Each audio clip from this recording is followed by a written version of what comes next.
नमस्कार दोस्तों, इनोवेशन और तकनीक की दुनिया से लगातार नई खबरें आ रही हैं, जिसके बारे में हम आप लोगों को विस्तार से बताने वाले हैं। दोस्तों, रूस ने अंतरिक्ष में अपने एक सैटेलाइट को मिसाइल से उड़ाकर स्पेस वॉर शुरू कर दिया है।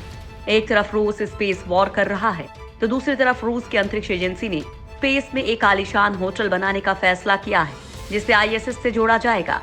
वहीं दुनिया की तरफ बढ़ रहे लंदन आई जितने बड़े एस्ट्रॉइड का खतरा अब टल गया है। वो बिना नुकसान पहुंचाए धरती के पास से गुजर गया है। दोस्तों, आज के हमारे इस वीडियो से आप उन तमाम खबरों को जान पाएंगे जो इस वक्त दुनिया में तकनीक की क्रांति में नई इबारत लिखने वाले हैं। नंबर 1, गाना सुनने के लिए एलन मस्क ला रहे हैं ब्रेन चिप। दोस्तों, टेस्ला और SpaceX के संस्थापक एलन मस्क नई तकनीक और नए इनोवेशन के लिए जाने जाते हैं। उनकी कंपनियां लगातार नई तकनीक की खोज कर रही है और इसी कड़ी में एलन मस्क की न्यूरोलिंक स्टार्टअप एक खास ब्रेन चिप पर काम कर रही है। इस चिप को इंसान के दिमाग में इम्प्लांट किया जाएगा। इसके जरिए लोग गाने सुनने के साथ म्यूजिक स्ट्रीम कर सकेंगे।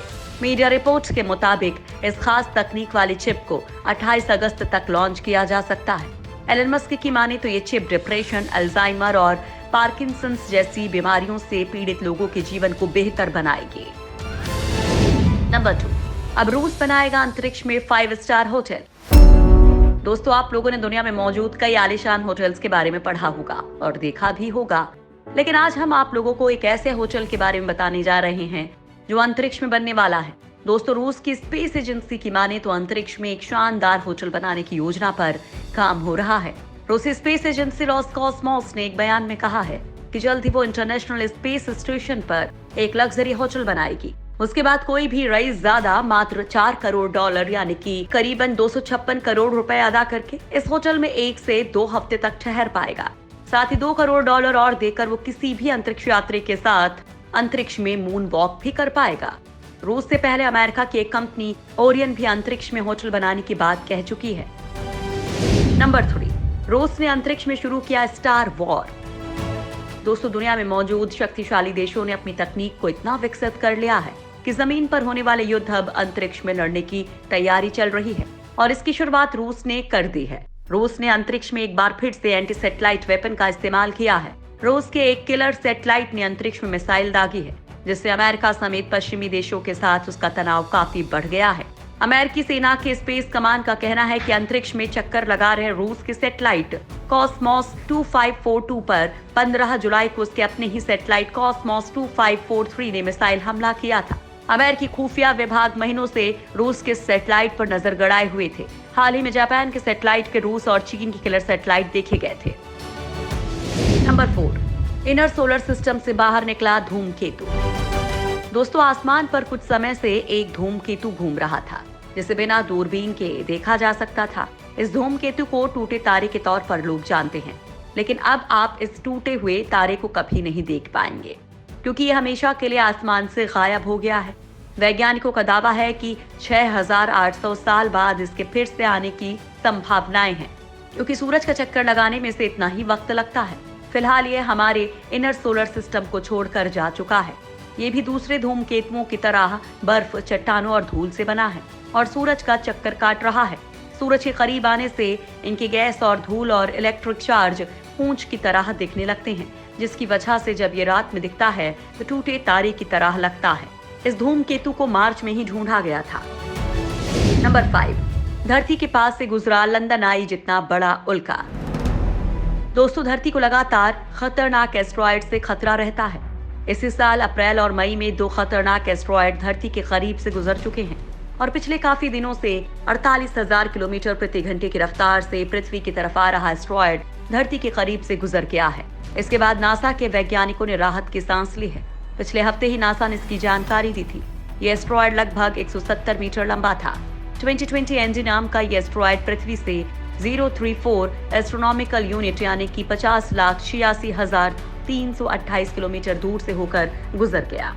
हालांकि अंतरिक्ष के हिसाब से ये दूरी बहुत ज्यादा नहीं है। पृथ्वी की गुरुत्वाकर्षण की वजह से कभी भी एस्ट्रॉइड अपना रास्ता बदल सकते हैं। नासा ने इस एस्ट्रॉइड को संभावित रूप से खतरनाक श्रेणी में रखा था। फिलहाल ये खतरा टल चुका है। नंबर 6, जूनो ने भेजी गुरु के चांद गैनीमीड की तस्वीरें। दोस्तों, अंतरिक्ष में हमारा दखल बढ़ता जा रहा है। नासा और दुनिया के बाकी देशों के भेजे हुए अंतरिक्ष यान बहुत सी जानकारी भेज रहे हैं। दोस्तों, इसी कड़ी में अमेरिका की स्पेस एजेंसी नासा का अंतरिक्ष यान जूनो ने बृहस्पति ग्रह के सबसे बड़े चांद गैनीमीड के बर्फीले उत्तरी ध्रुव की तस्वीरें भेजी हैं। इतना ही नहीं, जूनो ने इस इलाके की पहली इंफ्रारेड मैपिंग भी करके भेजी है। ये इमेज तब ली गई थी जब जूनो दिसंबर 2019 में गुरु ग्रह के पास से गुजर रहा था। ज़ेरोम ने इस उपग्रह के पास से गुजरते हुए 300 इंफ्रारेड इमेज भेजी हैं। उस समय ये गुरु ग्रह से 62,000 मील दूर था।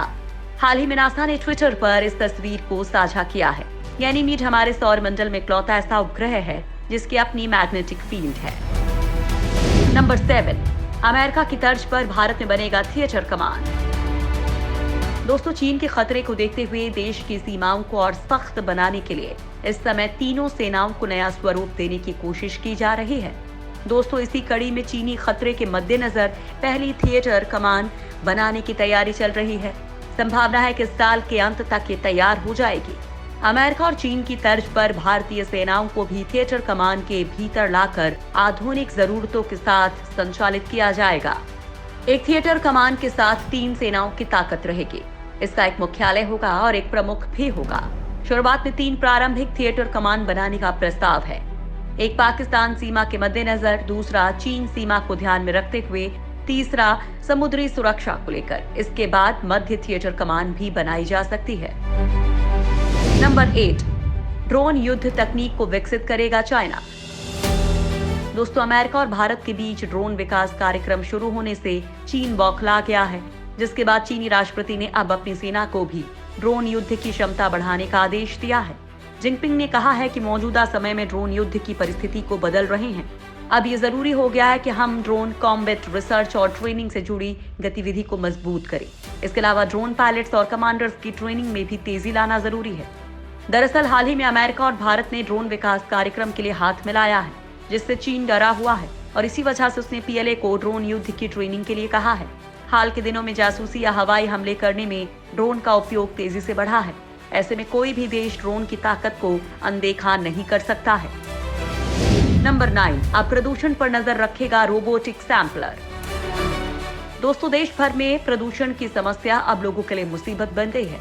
लेकिन सवाल यह है कि प्रदूषण शहर से जनरेट हो रहा है या फिर हवा के जरिए कहीं और से आ रहा है। इसका पता लगाने के लिए आईआईटी कानपुर ने एक semi automatic robotic air sampler तैयार किया है, जो चीन, पाकिस्तान, नेपाल, बांग्लादेश, भूटान जैसे पड़ोसी देशों से आने वाले वायु प्रदूषण की निगरानी करेगा।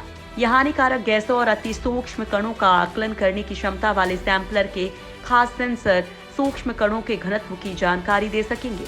इसको मोबाइल फोन के जरिए चलाया जा सकता है और ऑनलाइन भी डेटा मोबाइल फोन में आ जाएंगे। इसे अरब सागर, बंगाल की खाड़ी या फिर ग्लेशियर पर तैनात किया जा सकेगा। फिलहाल इसके एडवांस वर्जन पर काम चल रहा है।